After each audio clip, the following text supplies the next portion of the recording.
순종할 수 있는 믿음이라는 점을 말씀을 전하기로 합니다. 우리는 신앙생활을 하면서 자주 순종을 이야기합니다. 그러나 이 막상 삶의 자리에서 이 순종은 결코 쉽지 않습니다. 왜냐하면 우리는 무엇에 순종해야 하는지, 그리고 누구에게 순종해야 하는지 혼란스러운 시대를 살고 있기 때문입니다. 하나님의 뜻이 무엇인지 분명하게 알면 순종을 하겠지만, 세상 속에서 살면서 우리가 하나님의 뜻을 분별하면서 사는 것이 쉽지 않습니다. 현재 성공적인 삶이라고 해서 그것이 곧 하나님의 또 뜻을 이루고 산다는 그런 확신할 수도 없습니다. 언제 우리는 지금 지금 있는 자리에서 또 주저앉게 될지 모르기 때문에 지금 우리가 성공하고 잘 있다고 하더라도 정말 내가 하나님의 뜻대로 지금 살아가고 있나라는 부분에 확신이 없을 때도 많이 있습니다. 더 현재 어려움을 당하고 있고 시련 속에 있다고 하나님의 뜻에 또 순종하면서 살지 않아서 그렇다고 말할 수가 없습니다. 왜냐하면 하나님께서 인도하시는 길이 꼭 세상에서 말하는 편안함과 즐거움이 아니고 좁은 길과 험난한 길을 걸어가야 할 때도 있기 때문입니다. 아무것도 하지 못하는 상황 속에서 인내하며 기다리는 시기도 있습니다. 또는 끝이 보이지 않는 터널 속에서 빠져나오기 위해 달려가지만 터널 출구의 빛도 보이지 않아 언제까지 달려가야 할지 모르는 마음이 들면 정말 뒤로 돌아갈 수도 없고 멈춰 설 수도 없는 상황 속에서 있기도 합니다. 하지만 하나님을 경험하고 또 확신이 그 마음이 있다면 멈추지 않고 나아갈 것이라고 믿는데요. 바로 오늘 본문에 나온 노아를 보면 그가 묵묵히 나아갈 수 있었던, 순종할 수 있었던 것은 그가 하나님을 경험한 사람이고 함께 동행하고 있는 사람이었다는 것을 알 수 있습니다. 그래서 결국 순종은 어떤 환경과 상황으로 인해 할 수 있고 없고가 아닌 하나님을 만난 이들이 할 수 있는 것입니다. 오늘 우리는 노아의 삶을 통해 순종할 수 있는 믿음이 무엇인지 세 가지로 함께 살펴볼 텐데요. 제가 이제 살펴볼 때 하나님의 크신 은혜가 있기를 바랍니다. 첫 번째로, 순종은 믿음에서 나오며 믿음은 하나님을 아는 데서 시작된다는 것입니다. 성경은 노아의 순종을 이렇게 기록합니다. 6장 22절에 노아가 그와 같이 하여 하나님이 자기에게 명하신 대로 다 준행하였더라. 성경은 노아가 왜 순종했는지를 길게 설명하지 않습니다. 다만 한 가지를 분명하게 가르쳐주는 것은 노아는 하나님의 말씀하신 대로 그렇게 행했다는 것입니다. 우리는 노아가 왜 그렇게 순종할 수 있었는지 깊이 있게 생각해 볼 필요가 있죠. 사실 노아는 대홍수가 무엇인지 알지도 못했습니다. 그 물이 얼마나 차오르는지, 얼마나 오래 지속될지, 그 이후에 무엇이 기다리고 있는지 노아는 전혀 알지 못했습니다. 그러나 노아가 분명히 알고 있었던 것이 하나 있습니다. 8절과 9절을 보면 이렇게 나와 있는데요. 우리가 8절과 9절 다 같이 한번 읽어볼까요? 시작. 그러나 노아는 여호와께 은혜를 입었더라. 9절. 이것이 노아의 조건이라. 노아는 의인이요 당세에 온전한 자라. 그가 하나님과 동행하였으며. 노아가 은혜를 입었다는 이 한 문장은 우리 신앙의 시작이 어디에서 기록되는지 보여줍니다. 우리의 어떤 수고와 노력 때문이 아니라 하나님께서 먼저 관계를 시작하셨다는 고백입니다.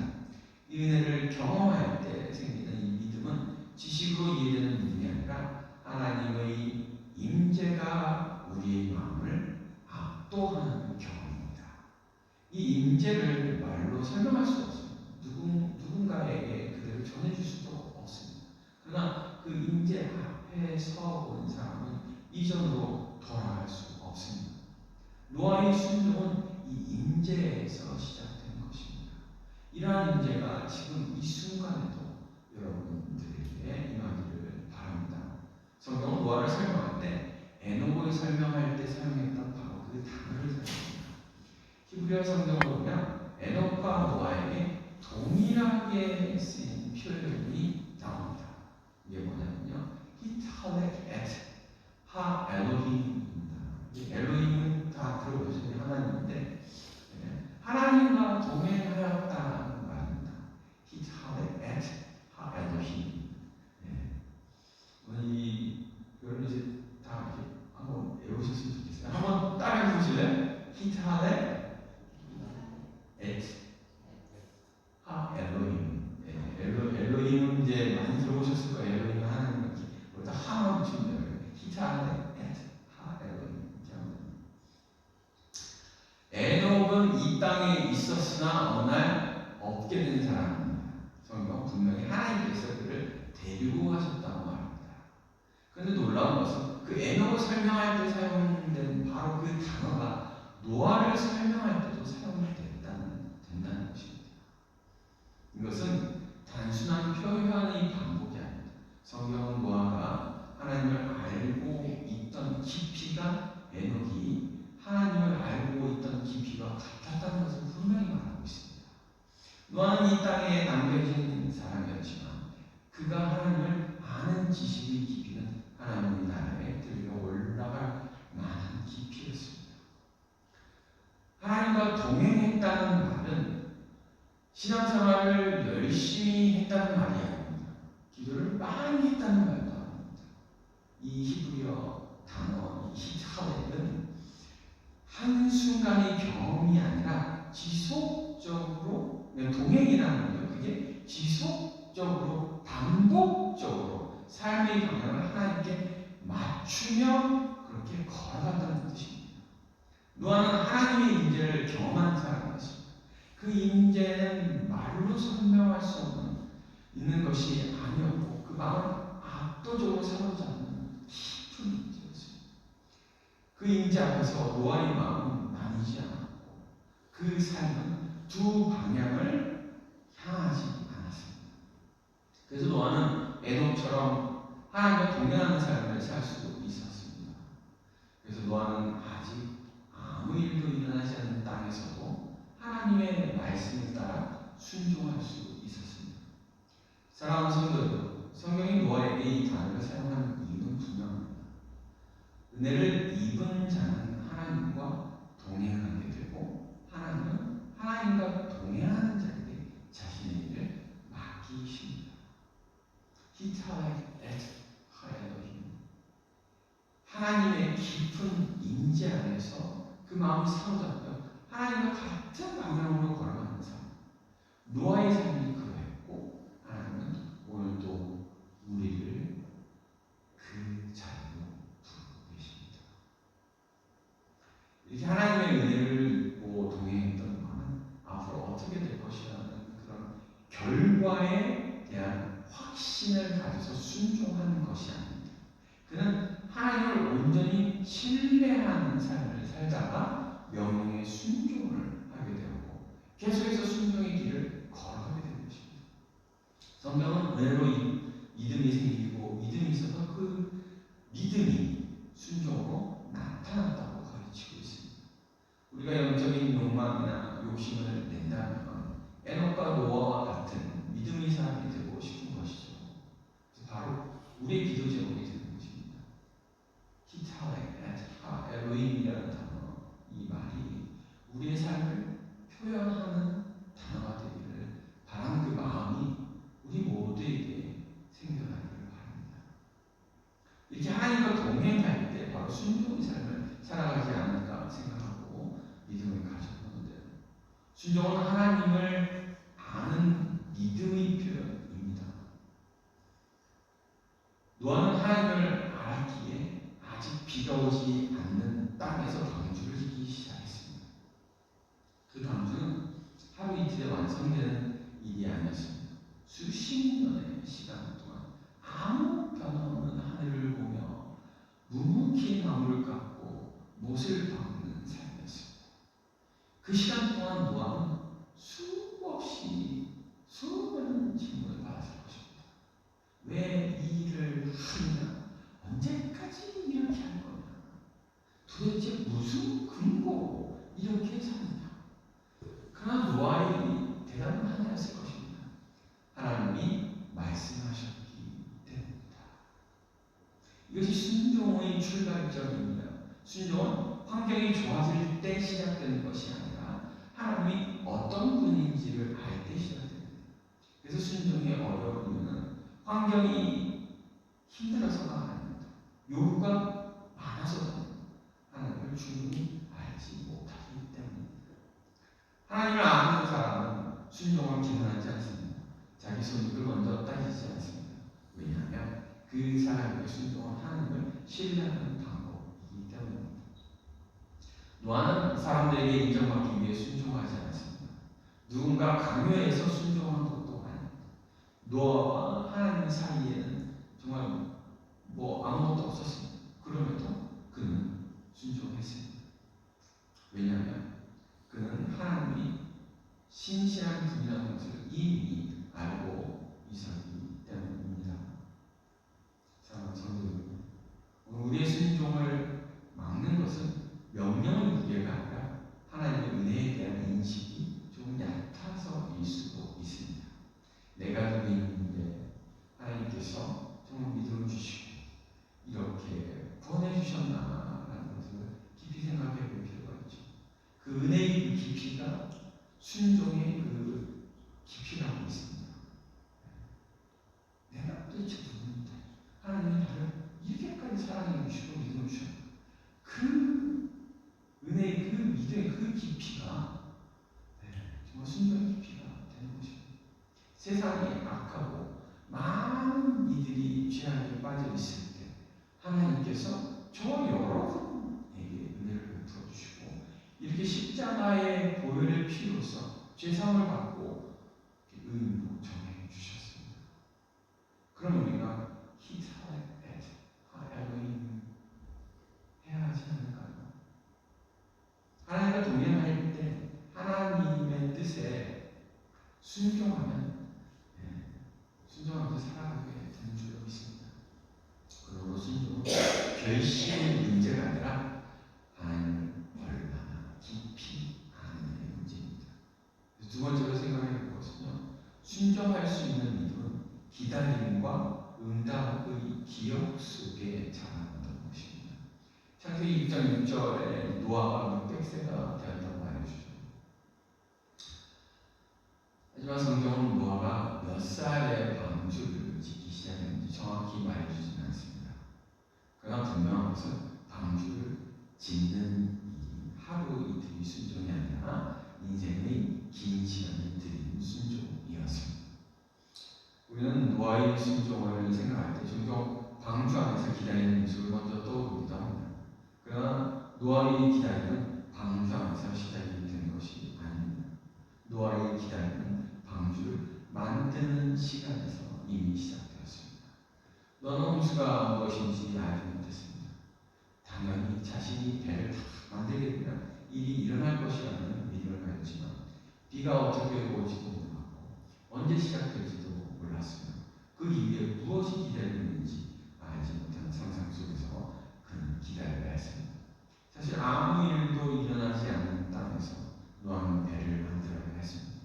배를 다 만들어갈 때도 하늘은 여전히 맑고 땅은 여전히 답답했고 삶은 아무 변화가 없어 보였습니다. 사람들은 분명히 비웃었을 것입니다.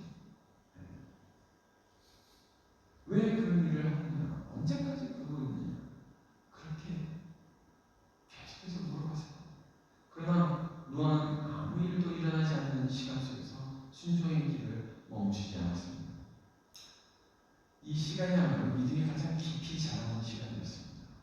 왜냐하면 이 기다리는 아직 어떤 응답도 어떤 증거도 없어서 오히려 시련 속에서 몸부림치며 믿음을 붙잡았기 때문에 더 이들이 성장할 수 있지 않았나 그렇게 생각합니다. 그리고 마침내 기다리던 비가 내렸습니다. 하나님의 말씀이 현실이 되었고 하나님의 역사가 눈앞에서 일어나는 것이었습니다. 그런데 성경은 그 다음 이야기를 계속 이렇게 나가고 있습니다. 물이 차오른 후 다시 기다려야 했고 물이 빠진 후에도 다시 기다려야 했습니다. 어쩌면 방주한 대신 기다리면 방주를 만들던 때보다 더 마음이 급했을지도 모릅니다. 왜냐하면 이미 하나님의 역사를 경험했기 때문에, 이미 하나님의 역사를 경험했잖아요. 하나님의 응답을 맛봤기 때문에 우리는 그 다음 기도가 더 빨리 또 이루어지기를 바라는 그런 심정입니다. 우리가 간절히 기도할 때 기적이 막 응답을 받죠. 특별히 이제 우리가 직장에서 이력서를 딱 낼 때 주로 생기는 일이죠. 지원서를 낼 때 면접을 보자고 하는 답변을 받기가 쉽지 않습니다. 네. 근데 이제 막상 면접을 보자고 하면 심장이 막 떨리기 시작합니다. 네. 면접을 보고 나서 이제 면접을 엉망으로 보고 하다가 속상해서 죽이려고 하고 가슴 치고 내가 왜 이렇게 얘기했지 이러면서 하고 있지만 그래도 희망을 가지고 막 간절히 또 기도합니다. 그럼 며칠 기다리는 것이 왜 이렇게 힘들어요? 더 힘들잖아요. 희망 모으는 거 이렇게 하고 그러잖아요. 막상 직장에 근데 이제 딱 들어가니 힘나요. 직장에 더 일을 하는 게 힘들죠. 내가 이걸 했을까? 내가 이걸 이렇게 해서 이 회사를 왜 들어왔을까? 라는 생각도 하게 됩니다. 그런 경험 속에 기다리는 우리가 또 배우기도 하는데요. 노아의 기다림은 우리가 상상할 수 없는 기다림입니다. 배를 완성하고 바로 비가 내리지 않았을 겁니다. 그리고 비가 내릴 때 기다려야 하는 시간이 있었습니다. 그 기다림은 단순히 시간이 흐르는 기다림이 아니었습니다. 아무 일도 일어나지 않는 시간, 그리고 일이 시작된 것 같은데 아직 아무것도 변하지 않는 시간을 함께 견뎌야 하는 기다림이었습니다. 상상을 해보면 다들 들어가서 배에 있는데 아마도 비가 한 방울도 안 내릴 때 다른 많은 사람들이 아마도 비웃지 않았을까요? 저희는 비가 들어가는 거죠. 네. 마치 저 교회 들어가면 뭐해 저 사람들은 이러고 하고 있는 세상 사람들하고 다르지 않아요. 네. 배는 완성이 되어 있었고 동물들은 이미 방주 안에 있었을 것입니다. 그런데 하나님의 뜻이라고 하면서 했던 모든 것들이 만약 잘못되기라도 한다. 우리 그들은 이게 잘못되기라도 어떻게 하지? 뭐 하나님의 뜻이라고 있겠는데 정말 난감하게 되는 거예요. 대홍수가 그렇다고 제가 이거를 진짜 생각해 보는데 방주 안에서 여러분들 기도할 수 있어요? 대홍수가 아니라고. 하나님의 뜻이 들어갔어요. 만들어서 들어갔어요. 여러분 진짜 대홍수다라고 기도할 수 있어요? 제가 요새 성경 생각하면 전 못해요. 하나님의 뜻인데? 근데 그것도 기다려야 돼. 근데 비도 한 방울 안 내리면 이거 어떻게 하지 이거? 그것도 비를 내리라고 할 수도 없고 비가 딱 오는데 또 멈추라고 할 수도 없고 노아의 입장은 오늘 말씀 준비하면서 생각을 해봤어요. 정말 이런 입장이 절대 되고 싶지 않은 그런 생각이 들어요. 노아의 그 스트레스는 정말 누구도 경험하지 못한 스트레스예요. 그 마음에 들어가는 그 스트레스예요. 아마도 비가 내리기 시작했을 때도 계속 비가 내리라고 기도하지도 못했을 것이고 그렇다고 멈추는 것도 원하지 않았을 것입니다. 하나님의 역사하시는 그냥 우리가 하나님의 역사하시면 받아들이는 그게 쉽지 않아요. 우리가 계산하고 우리 인간의 생각으로 하고 막 해가지고 이게 그거 아닌데 하는 것도 막 이게 어떻게 해야 되지? 전혀 받아들일 수 없는 부분들도 있는데 그냥 그 역사 속에 우리는 받아들이고 하나님이 일하시는 것을 기다려요. 그 시간은 정말 뒤로 돌아갈 수 없고 앞으로 더 우리가 더 빨리 이렇게 나갈 수도 없는 하나님을 앞질러갈 수도 없고 사람으로서는 정말 오만 가지 생각이 마음을 스쳐 지나간 시간입니다. 노아는 방주에서 내려오지 않았고 배가 아직 그 자리에 머물고 있었을 때 자기 판단으로도 그렇게 서두르지 않았습니다. 노아의 기다림은 아무것도 하지 않는 기다림이 아니라 하나님의 때를 앞서지 않는 순종이었고 하나님의 뜻이 이루어지는 때까지 기다리는 기다림이었습니다. 그리고 바로 그 자리에서 노아의 믿음은 더 깊어졌을 것입니다. 말씀을 들었기 때문에 말씀이 더디게 이루어지는 시간 속에서도 하나님의 신뢰를 하는 그 법을 배우면서 그 믿음을 더 그렇게 믿음이 더 깊어졌을 거라고 믿습니다. 노아는 응답을 경험했지만 그 응답을 근거로 앞서 나가지 않았습니다. 그는 여전히 하나님의 때를 기다렸습니다. 사랑하는 성도 여러분, 기다림은 한 번으로 끝나지 않습니다. 아무 일도 일어나지 않았을 때 기다리는 것도 어렵지만 하나님의 역사를 경험한 이후에도 계속해서 기다리는 것은 더 어려운 순종입니다. 순종할 수 있는 믿음은 아무 일도 일어나지 않는 시간 속에서 자랍니다. 잘하지만 또 응답을 경험한 이후에도 하나님의 뜻을 기억하며 다시 기다리는 가운데도 또 자란다는 것을 믿으시기 바랍니다. 노아는 기다림을 포기하지 않았습니다. 응답을 경험했다고 순종을 멈추지 않았습니다. 그래서 그의 믿음은 한순간의 결단이 아니라 시간 속에서 단련된 믿음이었습니다. 이것이 우리가 가져야 할 믿음이고 믿음의 삶은 시간 속에서 단련되는 믿음을 가질 때 구원에 이르는 그런 영광을 맛보게 될 줄 믿습니다. 그래서 마지막으로 세 번째로 우리가 생각할 그 말씀은 순종할 수 있는 믿음은 대홍수 전의 삶으로 그게 홍수 후를 준비한다는 것입니다. 믿음이 이제 홍수 전에 만들어질수록 이제 또 그게 그 믿음이 또 홍수 후를 준비한다는 것이 믿음을 가지고 말씀대로 순종하면서 살아가며 응답을 받습니다. 하지만 응답 이후의 삶이 얼마나 중요한가요?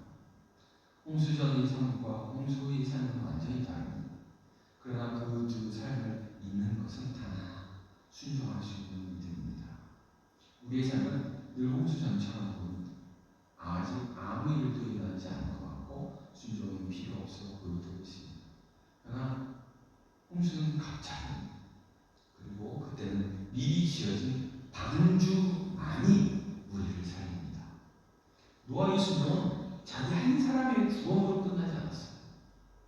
그의 가족을 살렸고 생명을 보존했고 하나님의 구속 역사를 이렇게 이어가는 통로가 되었습니다. 우리가 시련을 견디고 이길 수 있는 것은 하나님의 은혜를 받은 자로서 하나님을 믿고 신뢰하며 살아가기 때문입니다. 그러나 인생은 늘 시련과 환란이 찾아옵니다. 노아도 가족까지 다 구원했지만 물이 빠지는 것을 기다려야 했고 마른 땅에 도달해서 뭐 해야 돼요? 다시 먹고 살기 위해 일을 해야 했습니다. 그냥 막 먹을 쫙 훑어지고 하잖아요.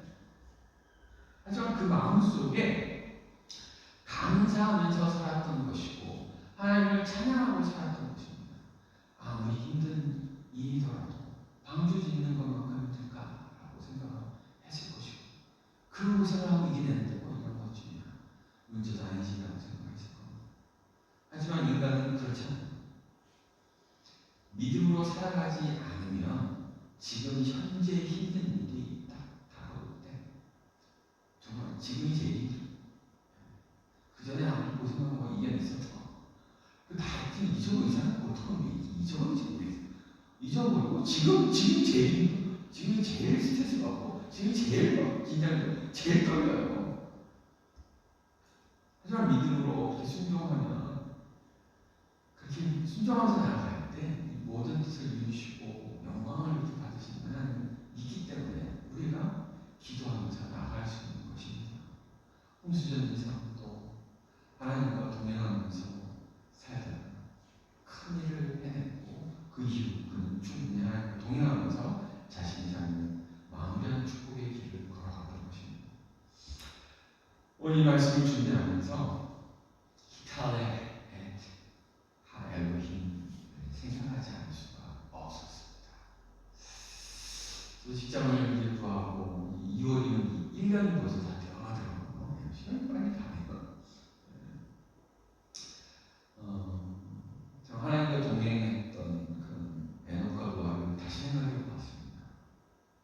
여기서 조심스럽게, 이게 목회만 하려고 하시는, 이제 목회만 하시는 이제 목사님들을 좀 이해를 하게 됐다라는 그런 좀 말씀드리고 싶어요. 그러니까 직장생활하면서 성도님들을 이해하게 되고 얼마나 힘든 세상인지 알게 됐습니다.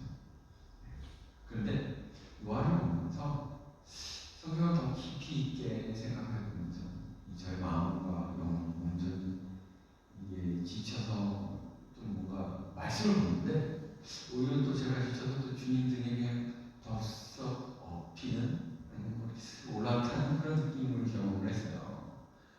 지금 이제 또 아내가 없어서 제가 이제 조금 살짝이 돼서 제가 그런지 이렇게 보면서 뭐 이렇게 동행했다는 거 주님 등에 그냥 업히고 싶은 이런 마음. 그래서 이 차례에 이 목회할 때도 전문하는 목사님들의 그런 또 축복을 이해하게 되었습니다. 정말 축복이구나. 그래서 이게 꼭 그렇다고 목회만 또 한다고 해서 이제 하나님과 동행하는 건 아니잖아요. 이게 또 주어진 이 삶을 통해서 그런 삶을 사는데, 또 이제 성경에 들어가서 이제 하나님을 만나고 이해하고 하나님의 은혜를 이제 파악하면서 말씀에 머물리는 그 시간이 진짜 얼마나 좋고 감사하지. 그냥 보면서 그냥 그 시간이 좋은 거예요.